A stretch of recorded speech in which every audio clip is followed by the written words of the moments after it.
यहाँ से सीड भी बेचते हैं। जब सीड बेचते हैं तो किसान आता है हमारे पास, किसान आकर के हमसे जानकारी भी लेके जाता है। कलकत्ता का एक डॉक्टर है जो हमारे पास काम कर रहा है, जो एक्सपर्ट है मछली का काम करने का। मछली के रोजगार की अभी बहुत ज्यादा संभावनाएं हैं। करीब 15 से 20 लोग लगातार काम कर रहे हैं। फ्यूचर प्लान मेरी हैचरी बन रही है, जो कि मैं पहले बच्चा जो है आधा इंच खरीद के लाया करता था। अब मैं अपने आप ही मच्छी के पेट से अंडा निकाल करके को हैच करके अपने आप उसका स्वान बना करके उसे बेचेंगे। मेरे यहाँ जीरा साइज आधा इंच से लेकर के 4 इंच तक का बच्चा बिकता है, ज्यादातर गिनती में जाता है। हमारे यहाँ करीब 2 से 3 करोड़ बच्चा जो है हर साल बिकता है। तो एक बच्चा कम से कम 5 पैसे से लेकर के 1 रुपए तक बचा के देता है। आधा एकड़ जमीन है और 5 लाख रुपए अगर आपके पास है तो आप अच्छी खासी उससे एक परिवार की आमदन ले सकते। हमारे यहाँ चिड़िया जब आती है मछली खाने के लिए, जब तालाब में बैठती है तो उस समय हम इससे फायर कर देते हैं तो इसकी आवाज से उड़ जाती है वो।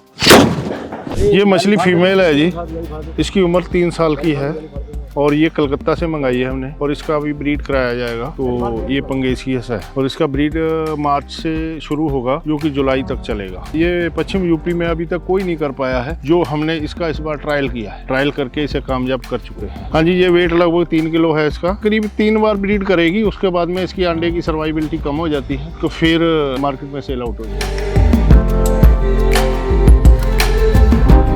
ये जो मछली कॉमन कार्प है, आज इसका 100 ग्राम से ऊपर वजन है जी और इसका वजन 12-14 किलो तक हो जाता है। सितंबर में जो ब्रीड हुई थी उसका ये वाला बच्चा है अभी तक। तो ये 1 साल में करीब 3.5-4 किलो साइज ले लेगा।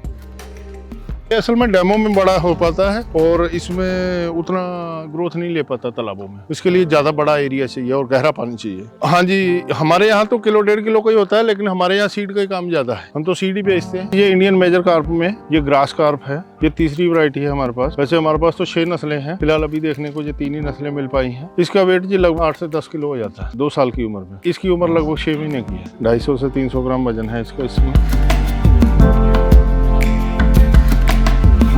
मैं जसपाल सिंह और मेरा पुश्तैनी घर जो है वो कटपुरा में है, पीलीभीत डिस्ट्रिक्ट है, हमारी तहसील पूरनपुर है। पहले मैं मोबाइल आटा चक्की का काम किया करता था, घर घर जाके आटा पीसा करता था। मेरा यहाँ से पुश्तैनी 15 किलोमीटर घर है और यहाँ पे मैं इसे फार्म पे आटा पीसने आया था। ये फार्म को बेच रहे हैं। तो ये उस समय में सन 2005 में हमने 50,000 रुपये एकड़ पे खरीदा था। तो जब ये खरीदा तो उस समय ये जमीन बिल्कुल यूजलेस पड़ी हुई थी। जब साठा धान का काम शुरू किया, साठा धान तो ठीक ठाक निकलता था। तो उसके बाद वो दिमाग में आया कि इसमें मछली का भी काम किया जाए। फिर मछली विभाग से मैं मिला, मछली विभाग ने भी कुछ मेरी काफ़ी हेल्प की, गाइडेंस दिया, सब्सिडी दी गई, मेरे तालाब बनवाए गए और उसमें मछली का काम शुरू किया। जब मैंने काम शुरू किया उस समय सिर्फ 2 एकड़ से काम शुरू किया था। धीरे धीरे आज मैं ये 19 एकड़ में काम कर रहा हूँ। पहले से रुझान था मछली पालन का काम। तो जिस दिन मैं मछली पालन का काम करता था उसमें मेरे को घाटा भी पड़ता था, घाटे में भी गया हूँ। धीरे धीरे सीखते सीखते से आज मैं अच्छा खासा कमा रहा हूँ, करीब 16 लाख रुपए इस फार्म से कमा रहा हूँ। लेकिन आज मेरी हैचरी बन रही है और मैं ब्रीडिंग का काम भी यहीं कराऊंगा आने वाले समय में।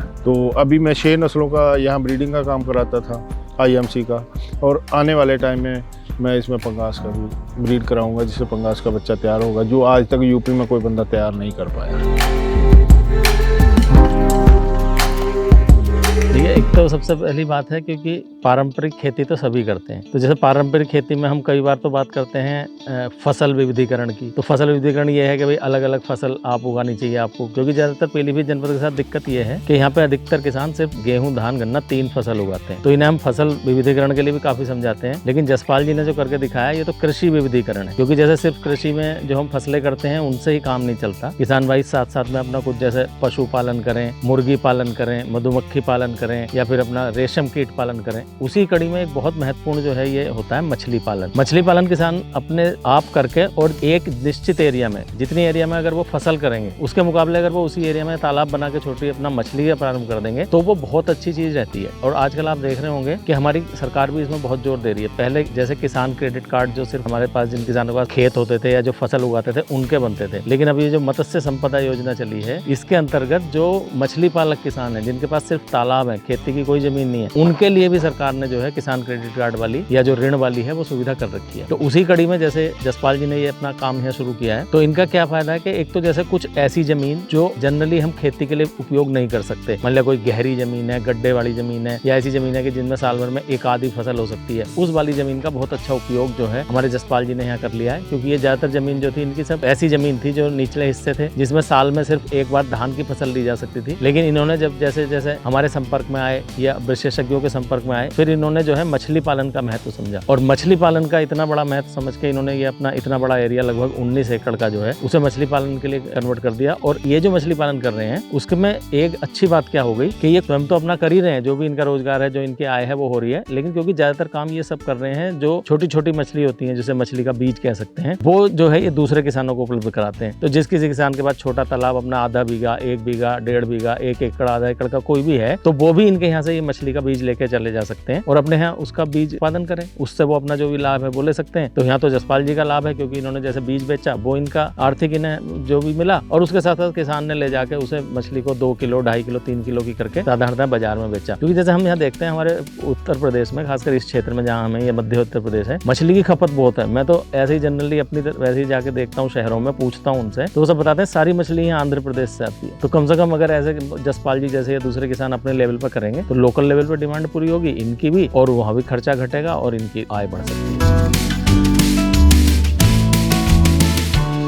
इसमें घाटे का कोई सौदा नहीं है। कहने का मतलब वो घाटा जो भी पड़ता है वो हमारी गलतियों से पड़ता है। जब आप सीखे हुए होंगे, आपको एक्सपीरियंस इसका होगा, तो इसमें घाटे का काम है नहीं। मछली को पालने का ज्यादा काम नहीं है, सिर्फ पानी को पालने का काम। पानी की क्या क्वालिटी है और क्या उसमें पीएच होना चाहिए, क्या नाइट्रोजन होना चाहिए, क्या ऑक्सीजन होना चाहिए, इसमें अमोनिया नहीं बनना चाहिए, अगर ये सभी कुछ हम लोग मेंटेन कर लेंगे तो मछली तो अपने आप पल जाती है। फीडिंग उसकी ठीक ठाक करते रहो, कोई दिक्कत नहीं। जिस सर्दी में इन मछलियों के पूंछ में घाव हो जाता है, इन्हें आर्गुलस कीड़ा भी लगता है, उसकी वजह से भी इसमें इन्हें दिक्कत आती है, तो वो टाइम ट्रीटमेंट करते रहो, दवाइयां देते रहो, कोई प्रॉब्लम नहीं है। कई लोग कहते हैं कि सर्दी में मछली बढ़ती नहीं है, मछली चारा नहीं खाती है। जब मछली बीमार होगी तो वो चारा भी नहीं खाएगी और बढ़ेगी भी नहीं, मरेगी। ये महीने का तो आपने इसका कैलकुलेशन आप नहीं कर सकते हो। जो जैसे हमारे तालाब में 5 कुंटल माल है तो 5 कुंटल का हम 5% चारा खाने वाला देते हैं। तो जो कुछ चारा हम ऊपर से देते हैं, पूरक आहार देते हैं, और कुछ नेचुरल चारा तैयार होता है तालाब में, वो उसे मछली खाती है। और वो जब उसकी ग्रोथ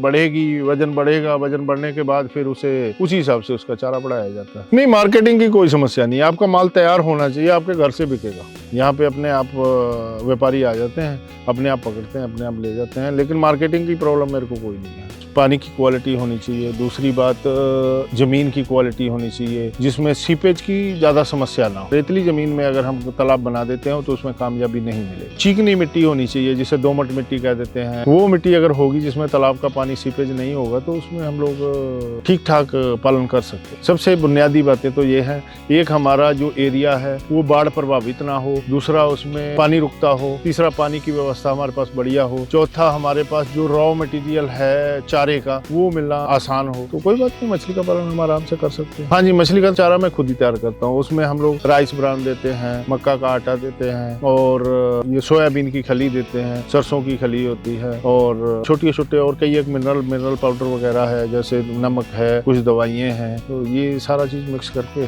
बना देते हैं चारा। हमारे पास 7 प्रकार की ब्रीड है। 6 नस्लें आईएमसी में है, grass carp, common carp, silver carp, rohu, nain, catla और पंगेसियस। जो पंगेसियस का काम मैंने इसी साल शुरू किया है और इसी साल उसकी ब्रीड की जाएगी। वजन बढ़ाने के लिए उसे फीडिंग की जरूरत है। अगर आप प्रॉपर फीडिंग करते हैं उसमें कोई प्रॉब्लम नहीं है। तो जितना हमारा मछली का वजन होता है उसमें से 70% खर्च उसके ऊपर होता है। जितना भी टोटल खर्च आता है मछली का, उसमें 70% फीडिंग का खर्च होता है, 30% और भी चारा होता है। तो 30% के खर्चे और भी हैं, जैसे पानी का खर्चा, बिजली का खर्चा, मजदूरी का खर्चा, लेकिन 70% तक उसमें फीडिंग का खर्च होता है। हम यहाँ से सीड भी बेचते हैं। जब सीड बेचते हैं तो किसान आता है हमारे पास, किसान आकर के हमसे जानकारी भी लेके जाता है, सीड भी लेके जाता है, जो कि हमारे पास जितनी जानकारी हमारे पास होती है उसे जानकारी दी जाती है। हमारा जो सीड है यहाँ से एमपी में भी जाता है, राजस्थान में जाता है, उत्तराखंड, यूपी में भी, कई 4 स्टेटों में जाता है। मछली के रोजगार की अभी बहुत ज्यादा संभावनाएं हैं, क्योंकि जब तक हमारे यहाँ मछली आंध्र प्रदेश से आकर के यूपी में बिक रही है तब तक हम ये सोचते हैं कि हमारी प्रोडक्शन बहुत कम है। जिस दिन आंध्र से आने वाली मछली कम हो जाएगी या आंध्र से आना बंद हो जाएगी, उस दिन हम समझेंगे कि हमारी प्रोडक्शन प्रॉपर है। हमारे यहाँ बायोफ्लॉक जो है वो उसमें बहुत फ्लक्चुएशन रहता है टाइम, तो उसकी जितने भी, जैसे मान लो ऑक्सीजन हो गया, नाइट्रोजन हो गया, अमोनिया गैस हो गई है, और उसमें ज्यादा प्रॉब्लम रहती है। उसमें अगर एक भी गलती हो जाएगी तो तो सारी की सारी फसल नष्ट हो जाएगी। अगर ये तालाब में अगर काम कर रहे हैं तो अगर एक आध बार हमारी कोई गलती भी हो रही है तो उसे हमारी मछली सर्वाइव कर जाती। नहीं, हम तो यही सलाह देना चाहेंगे कि जब तक आपको अगर पूरी फुल प्रॉपर जानकारी नहीं है बायोफ्लॉक का काम अगर आप कर रहे हो तो आप घाटे में जाएंगे। अगर आप पहले तालाब से काम करना शुरू कीजिए, उसे आप सीखिए। जब आप मछली की सारी आदतें, मछली की सारी फीडिंग जब सीख जाएंगे, मछली के लायक बनाना सीख जाएंगे तो बायोफ्लॉक का भी कर लीजिए। बायोफ्लॉक में थोड़ी जगह में ज्यादा मछली पाली जा सकती है, लेकिन शर्त यह है कि आपको उसका तजुर्बा होना चाहिए। तो कृषि विज्ञान केंद्र की अपनी हमारी स्वयं की ट्रेनिंग होती है, जैसे जो हम अपनी तरफ से करते हैं। और उसके साथ साथ जो है ट्रेनिंग, जैसे जो मत्स्य विभाग है जनपद में, एक मत्स्य विभाग एक बहुत बड़ा विभाग होता है जो कार्य करता है। तो मत्स्य विभाग के सहयोग से भी कई बार, जैसे अभी हम अंतर्राष्ट्रीय मत्स्य दिवस मनाया गया था, उसमें हमारे वैज्ञानिक गण जाते हैं, या दूसरे भी कार्यक्रम जो भी होते हैं वो हम करवाते हैं। और उसके साथ साथ जैसे अगर और ज्यादा बड़े लेवल पे, अच्छे लेवल पे कोई कृषक भाई ट्रेनिंग लेना चाहते हैं तो जो हमारा विश्वविद्यालय मुख्यालय है मेरठ में, वहाँ पे हमारा पूरा FRTC है, fish research and training centre. तो वहाँ पे भी जाकर अगर कोई किसान भाई चाहें तो ले सकते हैं जानकारी। क्योंकि जैसे मछली में मुख्यतः यही होता है कि जो 6 मुख्य इसकी प्रजातियां हैं इंडियन वाली, जैसे silver carp, common carp, grass carp और रोहू, कतला और नैन, इनका 6 का एक ऐसा कॉम्बिनेशन है। एक तो ये तालाब में विभिन्न सतहों पर रहती हैं और उसके साथ साथ ये एक दूसरे को मतलब सिम्बायोटिक रिलेशनशिप है इनमें, सहजीवी। एक की उपस्थिति से दूसरी को लाभ मिलता है। जैसे कई बार तो मछलियों में ये आपने सुना होगा बहुत कि बड़ी मछली छोटी मछली को खा जाती है, वो तो एक दूसरे विषय है। लेकिन ये जितनी मैंने 6 की 6 अपनी इंडियन प्रजाति बताई है, इनका फायदा ये है कि एक सबसे ऊपर वाली लेयर में रहेगी, फिर एक बीच में रहेगी, एक उससे नीचे रहेगी, वो सब नीचे रहेंगी, यानी एक दूसरे को बिना डिस्टर्ब करे ये सब आपस में एक दूसरे का सहयोग करती हैं और अच्छी मात्रा में, बड़ी अच्छी संख्या में इनका उत्पादन होता है और किसान भाई उससे अच्छा लाभ लेते हैं।